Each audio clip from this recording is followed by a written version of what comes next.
Good morning, everyone. Hopefully, it is a good morning because it's probably not going to be a very good evening, not for the Washington Huskies and their fans, anyway. So, got a game later this afternoon, 4:30 p.m. Pacific time. I will be streaming most of probably the whole game, so come on by this channel at about 4:30. I'll be going live, and I'll do the whole game regardless of what happens. If we win by 70, if we lose by 70, if it goes into 18 overtimes, I'll stream the whole thing. But I got to tell you, I'm not I'm not so much looking forward to this one. I I want to, even in Oregon Washington games in the past that I maybe expected to lose. I was still excited and interested to see what the team could do sometimes, like the first Jake Browning year when we actually came within a play or two of winning that game. I don't know if I wanted. I remember going into that game thinking that we could win. I didn't think that we would win, but I was excited to see what the team was going to do, how the team was going to respond to playing a really good opponent.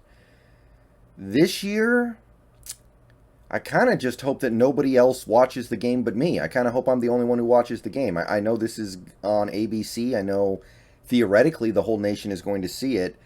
I don't really like that because this team, outside of, I guess you would say, Arkansas State, hasn't really put an impressive showing on the board all year.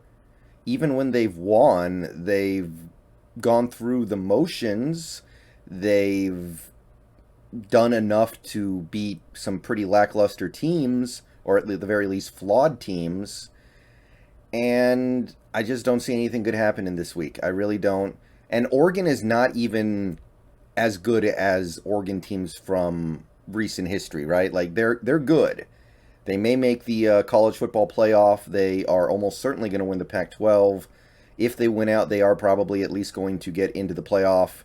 But I've seen Oregon teams that I think are better than this Oregon team, and I still just want no part of this game. So mentally, I'm not in the best of places right now, but I am going to watch the game, and the game is going to happen regardless. So let's try to find some optimism here. So somehow, some way, Washington is a 7-point underdog. I don't get it. I don't understand what Vegas sees with this team. I don't know how many lackluster performances we need to put up there. And I know that a couple of our losses were close, like to UCLA and to Oregon State. We played decently in those games. Those are not horrible losses, but I don't understand how they think we're going to handle this Oregon team. This Oregon team runs the ball for over 200 yards a game. They are one of the better running offenses in the nation. I think they're top 25, bordering top 20. They grind the ball on you really well. They've got several different guys who can do damage from that backfield. And until further notice, this Washington team, I don't think they can stop the run. They kind of stopped the run against Stanford, I guess, one of the worst rushing teams in the country, so yay. But any team that is competent at running the ball has a pretty massive leg up on this Washington team just because it's so easy to control the game from there.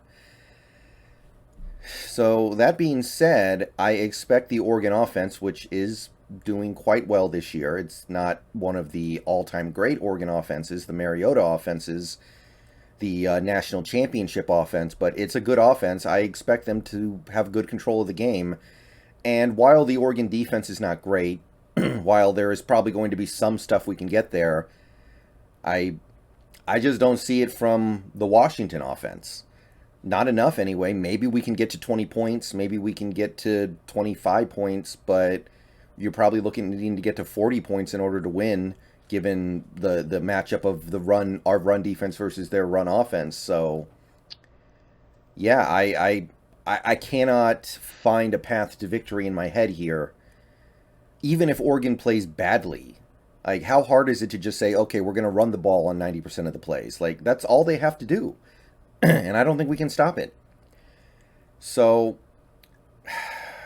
I think we can score some points on Oregon.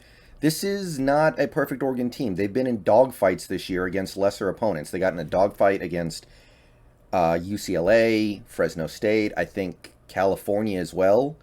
These are teams that they should have blown out that gave them games. And of course, they lost to Stanford. I think it was Stanford. So this Oregon team has problems, and I think we'll probably score a little bit on them, but nowhere near enough. Not even close to enough. Because, bottom line, we can't stop the run. And that's really all I got for this one, guys. Not a whole lot of optimism from me, but that's how I feel. So, some people are going to tune into this game not because of any interest in the result, not because they have any hope that Washington can win, but possibly to see if Sam Heward's going to get out there. Because there's been a lot of buzz lately with Dylan Moore's continued streak of mediocre play combined with the season. I don't want to say it's over because we could still make a bowl game if we just beat the Cougars and the Buffaloes. Not unreasonable. But it's becoming clear that we're not playing for that much. So a lot of people are wondering if we might see Sam Heward. That might be the most interesting thing in this game. Will Sam Heward come in at the end of a blowout? My take on the Sam Heward thing at this point is this. Clearly, this team values his red shirt. This team wants to keep him redshirted this year. They do not want to burn that. And I think if he plays in 2 more games, his red shirt gets burnt.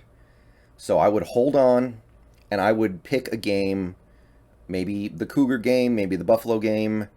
I would pick a game and say, okay, Heward's going to start this game and he's going to play the whole game. And that way you get him some meaningful experience, some meaningful snaps, a meaningful opportunity to show what he can do. And he can carry that with him into next season. And hopefully it gives him some confidence that the program is right for him and that hopefully he plays well and he feels like, hey, I can do this. And that's how I would manage things. I don't know if that red shirt is actually worth anything, but this team clearly thinks that it is. I can't think of any other reason why Dylan Morris is still going out there every week. So that's how I would play it at this point, and I wouldn't do it this week. I wouldn't do it against Oregon. I wouldn't do it in a situation where bad things are probably just going to happen. I would save it for a team like Colorado. But that's just my perception from the outside looking in. I don't have any inside information. I just feel like that's how this team should play it at this point. You should play Sam Heward some, just so he doesn't get restless this offseason and decide to hit the transfer portal. You should play him some to see what he can do. You should play him some so he can get some experience. But if you really do care about that red shirt, and I don't know if you should, that's what I would do. Just give him 1 game at some point this season and say play the whole game. And yeah, that's really all I can say for this one, guys. Not anticipating anything great here. I just don't see the path to victory. I just don't. I see a lot of rushing yards for the Oregon Ducks offense. That's about all I can see. Bow down to Washington. See you guys tonight for the game. Come out anyway. We might do the hat giveaway tonight, even though I'm not expecting anything great on the field. We might knock out the hat giveaway for November. See you there.